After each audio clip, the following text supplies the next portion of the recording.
Hello viewers, welcome to Nupur's cooking gallery. আশা করছি সবাই ভালো আছেন।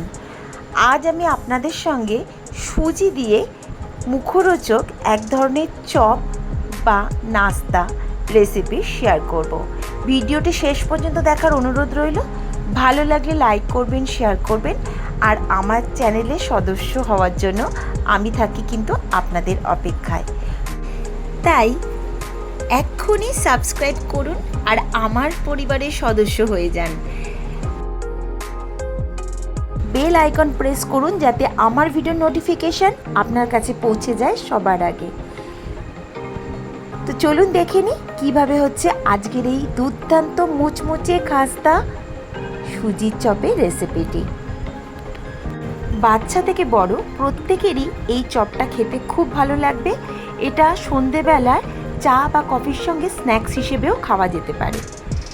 ফার্স্টে আমি কড়াইয়ের মধ্যে 1 কাপ মতো সুজি নিলাম আর তার মধ্যে দিলাম সামান্য নুন। এবার সুজিটাকে খুন্তি দিয়ে নাড়াচাড়া করে একটু ভেজে নিতে হবে, কিন্তু কোনো রকমের তেল বা ঘি এখানে দেওয়ার প্রয়োজন নেই।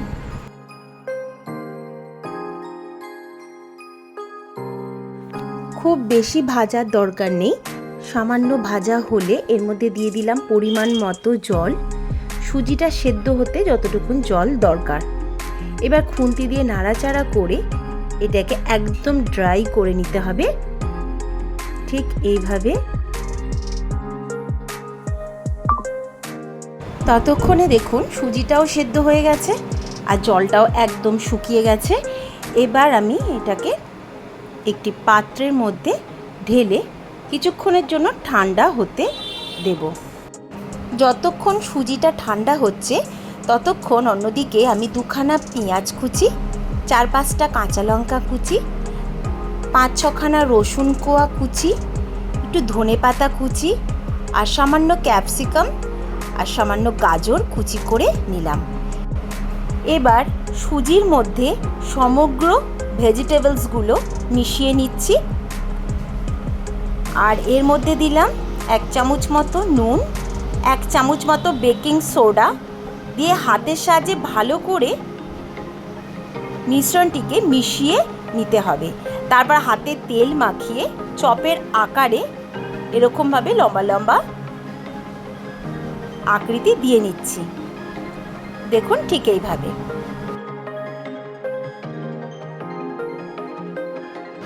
চপের আকার দেওয়া হয়ে গেছে। মোটামুটি এখানে 15-20টা মতো চপ হয়ে গেছে। এবার অন্য একটি পাত্রের মধ্যে আমি একটা ডিম ফাটিয়ে নিয়ে নিলাম।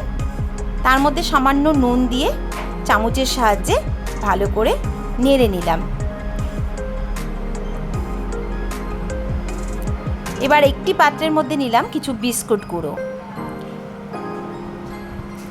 এবার এই চপগুলোকে ডিম গোলার মধ্যে চুবিয়ে বিস্কুট গুঁড়ো ভালো করে মাখিয়ে তেলের মধ্যে ডিপ ফ্রাই করতে হবে।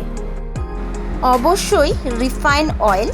তেলটা বেশ ভালো করে গরম হলে তবেই চপগুলোকে ছাড়তে হবে। আর গ্যাসের ফ্লেম এই সময় মিডিয়াম রাখাই ভালো। একদম কমালেও হবে না, আবার বেশি বাড়িয়ে দিলেও চপগুলো পুড়ে যাবে, তাড়াতাড়ি ভেতরে কাঁচা থেকে যাবে। এইভাবে সমস্ত চপগুলো আমি ডিম গোলার মধ্যে চুবিয়ে বিস্কুট গুঁড়ো মাখিয়ে গরম তেলে ছেড়ে দিচ্ছি ডিপ ফ্রাই হওয়ার জন্য। এই সুজির চপ বা সুজির ফিঙ্গার রেসিপিটা আমাদের বাড়িতে খেয়ে প্রত্যেকেরই খুব ভালো লেগেছে, তাই জন্যই এটা আপনাদের সঙ্গে আমি শেয়ার করলাম।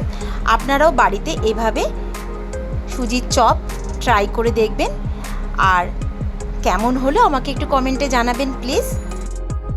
ভিডিওটি ভালো লাগলে লাইক করবেন, শেয়ার করবেন আর আমার চ্যানেল সাবস্ক্রাইব করতে ভুলবেন না যেন।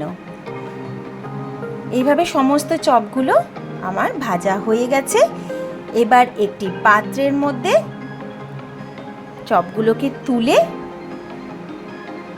গরম গরম পরিবেশন করুন। সঙ্গে একটুখানি অবশ্যই টমেটো সস, মেয়োনিজ আর স্যালাড নিতে ভুলবেন না। বিকেলবেলায় অফিস থেকে ফিরে চা বা কফির সাথে এই ধরনের স্ন্যাক্স খেতে দারুণ লাগে। বাচ্চারাও খুব মজা করে এই ধরনের স্ন্যাক্স খায়। ভিডিওটি ধৈর্য ধরে দেখার জন্য আপনাদের অসংখ্য ধন্যবাদ। সবাই ভালো থাকুন, সুস্থ থাকুন। দেখা হবে নেক্সট ভিডিওতে নতুন কোনো রেসিপির সাথে। ততক্ষণের জন্য সবাইকে টাটা, বাই বাই।